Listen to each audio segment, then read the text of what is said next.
I've got with me Mimi Nicklin, who's an international best-selling author, who really advocates around the issue of empathy more than anybody else.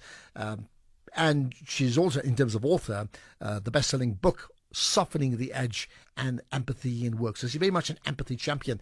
And we thought we'll pick a brain about talking about using self-empathy as you reflect on your own 2025 journey. Mimi, good to connect with you once again on the National Pulse here on SFM Radio. Thank you very much for having me. What a pleasure to be back, Ashraf. Thank you. Well, listen, you've got this big challenge about self-empathy and reflection. So firstly, as a starting point, how many people, I mean, and I know you talk around empathy around the world just about every other day, so I know, right? How many people actually engage in a form of self-reflection, either formally or even, subliminally, which is still self-reflection, just informally? How many people do that? I think not enough would be the answer. But I think the challenge here as well, Ashraf, is that very few people know what self-empathy is, because the media, obviously, other than you wonderful folks here at SFM, the media aren't talking about it very much. So we hear a lot about things like self-awareness, self-confidence, self-care, but self-empathy, which is the ability to really understand yourself, is very little spoken of. So to answer your question, I think most people are very au fait, very used to being aware of what's going on around them, but many less so when it comes to really understanding that. Okay, so just so that we get the definition right, self-empathy for you means what? Self-empathy is the ability to listen to yourself in order to understand. So if we think about self-awareness, which many people hear about often, self-awareness is to be aware of a situation or a state you're in. So let me give you an example. You might be aware that you are feeling anxious. But if you don't understand why, which is self-empathy, the understanding, then what's the point of the awareness? It's a stagnant state, Ashraf. You're not able to move forwards from that. So self-empathy is the ability to slow down enough to understand yourself as if you were listening to someone else, perhaps, that you care about. Well, in the same way, and I think a graphic example we all know is like taking a selfie picture, because it's a mirror where somebody focuses on you, but in this case, you focusing on yourself. Absolutely. It's the ability to really understand yourself. And that really needs you to slow down and be present. A lot of my work isn't just teaching people to be present, because for so many of us, when we think about the year gone by, we might get very stuck on the things that didn't go the way that we wanted them to, or the things that we didn't achieve or that we didn't get. But I don't believe that's particularly helpful. When we live in the present, when we're actually really able to be focused on now, you're able to make that self-reflection really beneficial for how you move forwards. And that's a far more positive and optimistic state to be in. So how then do you switch on? So you're right. Often you're aware, like for example, if you're trying to get your driver's licenses and you failed, you're aware that you failed, you know that, but you don't quite get the how in terms of truly understanding it. So your point about moving from a position of being unaware and not listening to yourself, how do you move from unaware and not listening to being aware and listening? What do you need to do? I think it depends on the individual. For some people, they find that much easier when they're in motion. So, for example, some people do this when they're running, right? Or when they're in the gym. And there's a reason for that. Physiologically, the brain processes thoughts different when you're in motion. For some people, it might be to sort of have some type of self-care routine. So, light a candle, read a book, take a bath, slow down, and really be present. For many people, they need to write it down. And I really highly recommend this to your readers, because not enough people know about it. You might hear it called journaling, or just simply writing a letter or an email to yourself that allows you to really reflect. So the way you would do that, Ashraf, you would write, my name's Mimi, so I would write, "Dear Mimi, this is what happened this year. These are the things I was happy with or not happy with." And you would sign that off from me. So, "Dear Mimi," from Mimi. The ability to self-reflect through writing, through the written word, is incredibly powerful. So if you have never done that before, I recommend that that is probably the best way to activate your self-empathy when you're reflecting on the year. And you did say, I mean, not enough, right? When I asked you how many people self-reflect, but just as a even if it's thumbs up as a percentage, of course, I'm speaking to a predominantly South African audience, but this thing is put up as a podcast, so many of the people that you would normally address would be listening to it as well, right? What would you say is a percentage of people in the world? How many actually engages in self-reflection? Is it 5%, 50%? What? I would say it's less than 20%, Ashraf. And again, it's not an exact science, but I do, as you say, travel the world every week to do this work. So I'm constantly surrounded by large rooms of people talking about these skill sets. And on the whole, I would say 80% of that room, particularly men, not only men, but particularly men, will tell me that they have never reflected on themselves ever. I remember a woman, in fact, recently coming to me. She was 48 years old, a vice president of sales, so very successful professional woman. And she came to me at the end of this workshop and said, Mimi, I've just realized that it's been 48 years since anybody asked me to think how I'm doing. So I think, Ashraf, it's far too low. I would say 80% of people are just too busy, right? We're too busy focusing on the past, focusing on the future, rushing around with our to-do list at the end of the year, and not taking that time to really think about what's happened, what we're happy with, what we're maybe less happy with, and I guess critically, what have we learned? Yeah. I tell you what, I mean, since we're very much into holiday season, I'm certainly up for you as a listener. If you're up to calling in, that's great too. Or you can WhatsApp. To WhatsApp, it's 0614 104 107. To call in live, it's 086 000 2032. As I continue chatting to what I'd call the empathy champion, Mimi Nicklin, right? And perhaps then maybe your own examples of how you use, self-empathy as a measure to understand your year and to move forward, right? So then practically, right? So I mean, you already told us the why, right? So if someone is now switched on, listening to what you say and say, oh my goodness, I don't do this, right? How should they, as we get to the last week of the year? You did say writing, but can you give us more practical tools as to what they should be doing? I think that part of this is to really get comfortable with being, let's say, being in a slower state. The nervous system as human beings often reads pausing or slowing down as an unsafe state. And that comes from our evolution, Ashraf. If we were tribes people and we stopped moving, the chances of our death went up because we weren't looking for new food sources and new pastures. So we have become very habitually comfortable in constantly moving, right? In constantly working our way through a to-do list, moving to the next chore. But that ability to slow down is a really key part of being able to do this. I think the other part is that we have always been rewarded, often in our education systems, through self-criticism, so be hard on yourself to improve, don't linger on your feelings, productivity is worth, all of that type of narrative that so many of us grew up with. So I think, when it comes to practical tips, this is about intentionality. This is about actually making the decision that, let's say, every first Sunday of the month, I will grab a cup of coffee all alone for 30 minutes and I will write this letter to myself, or I will self-reflect, or I will listen to some music that helps me feel at peace in order to do the work, in order to create that self-empathy, that ability to really understand what's going on. You cannot do this running between, a taxi, the office, and the coffee machine. It will never happen. And would that be the same as, when people say, look, and I'm saying this because I use the word often when I'm posed with a challenge, I was like, can I reflect, right?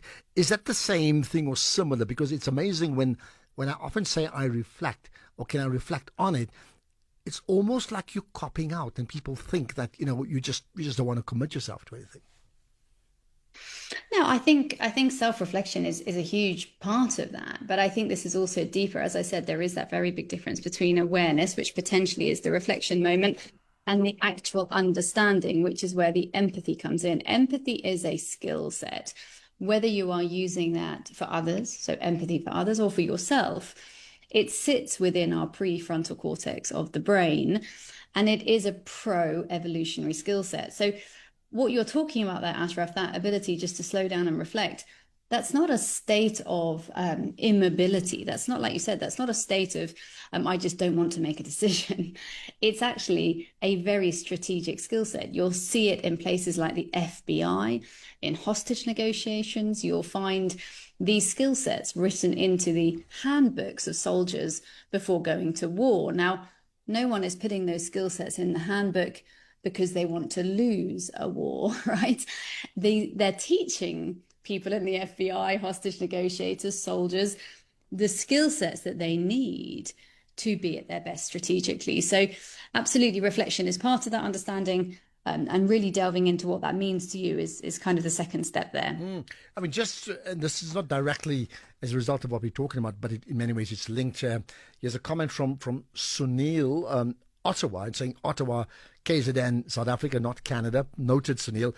In fact, I was in Ottawa last year. Saying, good afternoon to the SFM family. I was at the father and son seminar hosted by the Mapoloba Foundation, Durban, and heard of this powerful quote: discipline should act as a guide and not to control. So it's not directly linked to what we're saying, but I think in many ways it's part of it. Maybe let's just talk about, you used the word, maybe twice you said, empathy is a skill set. Why do you say that? Because it's a fact, Ashraf. It is a skill set. I mean, as I said, many people still get confused. I think in my work, more and more now, people are aware, and now anyone who's listened today, who's heard me speaking about empathy, I will bet my bottom dollar that you're going to see it everywhere now, because it is rising as a skill set. You're going to see it spoken about in politics. You're going to see it spoken about in policy, in corporate culture, of course, in education systems as well. So this is an evolutionary ability to be able to understand other people, because, of course, human beings are a pro-social species. That means that we do better when we are together. The only way to build teams, to rebuild families, to live as a community is to be able to understand each other. And that is a human skill set. We were born with this, Ashraf. Many people think it's an emotion or something that you have or don't have, but that's not true. It is a skill, and you are born with it, and it is totally up to you to choose to use it. Now, since it's a skill set, and I need to choose my words carefully here, would you then say that those that use that skill set, empathy as a skill set, versus those that do not use it, that their lives turn out very, very differently? I absolutely would. And that's not just my opinion. It's based in so much data. I mean, there is endless data, and anybody listening who wants it can come and find me at Mimi Nicklin. And as Ashraf knows, I share data every day. Yes, because when we're able to understand others, you're going to find your relationships improve in all areas of your life, whether that is with your boss in the workplace, whether it's in negotiations with your team or your organization, or whether that is improving your relationship with your daughter or your mother-in-law, right? The ability to actually understand where someone else is coming from, particularly in times of conflict. And of course, at the end of the year and during any festive seasons, families tend to find a little bit of tension. Really understanding that different opinions come from different places, and conflict is never something actually to be solved, but to be met in the middle. So yes, very short answer. When you're able to use the skill set, and I'm living proof of it with the work I'm doing, it takes you to really interesting places, and it builds every relationship in your ecosystem. Okay, I mean, there's a comment from someone saying, I'm trying to call in to contribute on self-awareness. What about emotional intelligence with empathy? Just your thoughts on that, maybe? Emotional intelligence is almost like an umbrella concept there to your listener. Empathy would be part of emotional intelligence, but it's actually also the foundation for emotional intelligence, because emotional intelligence, often known as EQ, cannot succeed without understanding. Because if you do not understand the people you are trying to use that EQ with, how do you adapt it to them? How do I know how to respond? How do I know what facial expressions or body language to use? How do I know what language or words they might respond well to? So to be an emotionally intelligent person or an emotionally intelligent leader, you do need to first master empathy to be able to adapt to your context and your audience. Look, I know this was not part of the briefing. Maybe you don't have it in front of you, but I mean, if I asked you to maybe as an example, share, maybe 5 or 6 world leaders or prominent people around the world that we would know, and be able to pick up where they've shown signs of great empathy and therefore success or not? I mean, you're able to tell me that right Mm. now? Hmm? Yeah, I can tell you a handful, absolutely. I mean, Jacinda Ardern, who was the previous Prime Minister of New Zealand, Mm. she's very well known for her empathetic leadership of the country, and she stood very steadfast in the opinion that we can lead a nation with empathy. Sheikh Mohammed in the UAE would be another. He has and continue his father's his legacy as well continues to lead that country with empathy. So that would be another one. So there are, and I would say also Satya Nadella, who is the CEO of Microsoft, and he also is very well known as an empathetic leader, not just with his people, but in things like innovation pipeline and product development. So there are many, Ashraf, there are many around the world, and increasingly so. And I think what's interesting is it's often perceived to be more women, but that's not the case. Many of these leaders are men. Okay, let's then conclude by saying this. We do this, this introspection, and we have this. We understand the need for empathy or self empathy, as we discussed from the outset, and I would take it inevitably as we reflect on our year. Many people are going to tick off many boxes of amazing success, however they use the definition of success, and I accept that's different from different people. But they'll look at, say, 10 things and say, "Hey, I scored incredibly well over 7 and didn't do well in 3," and for others it could be 2 and 10, win lose, right? So when you find that you in your reflection or self empathy for the year that you've fallen short, how then do you pick yourself up? Because there is a fear that so many people underachieve that they can be very hard on themselves, and then this self empathy leaves them feeling even less self worth of themselves than what they were feeling before. Mm. I think that the key there really sits in that pause moment that I spoke about earlier. So stopping to reflect, as you said, before you try to improve. So that's really the very important part here. So when you feel that urge to fix, to optimize, because you're reflecting on some of those things that didn't go so well, I would recommend you consider an acknowledging sentence. And what I mean by that is something like, given what I was carrying at the time, it makes sense that I did that. Or I see why I behave like that at the time, right? So you are acknowledging the behavior. Then what I would do, and I would recommend you write that down, you spend some time on that. But then what I would do is give yourself an hour or a day and return later with some wisdom to that sentence, because planning, optimization, improving comes after empathy, not inside it. So then you might come back to it and say, okay, I recognize why I didn't do well in that exam, for example, given how I felt that day, given the revision I had done, whatever it is. What do I want to carry forward? What would I do differently with more support next time? So you're really giving yourself the chance not to reflect, because the opposite of self-empathy is self-criticism. And it is completely useless, right? Self-criticism won't get you anywhere except feeling unhappy. So to shift away from that self-criticism, you need to reflect on the behavior at the time, give yourself a moment, and then look at how would I do that differently in the future. I mean, and would you agree that for many people they do spend far too much time in the self criticism mode? I think so. I think it's natural though, because all of us want to do better, Ashraf. It's part of the human condition. We all want to do brilliantly. We all want to grow. It's what makes us human. And it's very natural for us to say, oh, I wish I'd done that differently. Or, how silly of me. I should have done it like that. Or why did I say that thing? But, we don't have time now to go into that neuroscience, but there's a very good reason for why you said or did those things at the time. And really, it is your opportunity now to grow through them and not to reflect on what you didn't do at the time. Okay, we want to news time, and I'm sure you can handle this one because you speak often enough. Anyway, if you have to reflect on yourself, then Mimi, just in terms of self empathy for 2025, what comes up? Oh, self-empathy for 2025. I would like to make sure I spend a little bit more time at home with my daughter. She's 8 years old, and she is probably the thing I love most in the whole world. So my self-empathy will take me right back to her. Okay, and maybe we can all learn from that. Thanks for your time. Much appreciated. By the way, just maybe share your website address or maybe an Instagram account that we can follow you. I'm sure people maybe have reason to follow you even more now.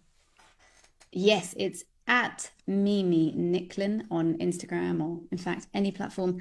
And my website is www.empathyeverywhere.co. Okay, empathyeverywhere.co. Well, Mimi, your time's up, and I'm sure you have empathy with that because deadlines are deadlines. Much appreciate you connecting with us here on the National Pulse. Thank you for your time. Thank you so much. There we are. Mimi Nicklin. So N-I-C like Nick, L-I-N. Mimi Nicklin, M-I-M-I. You got that right. Okay, time now for the news. It's 4 o'clock.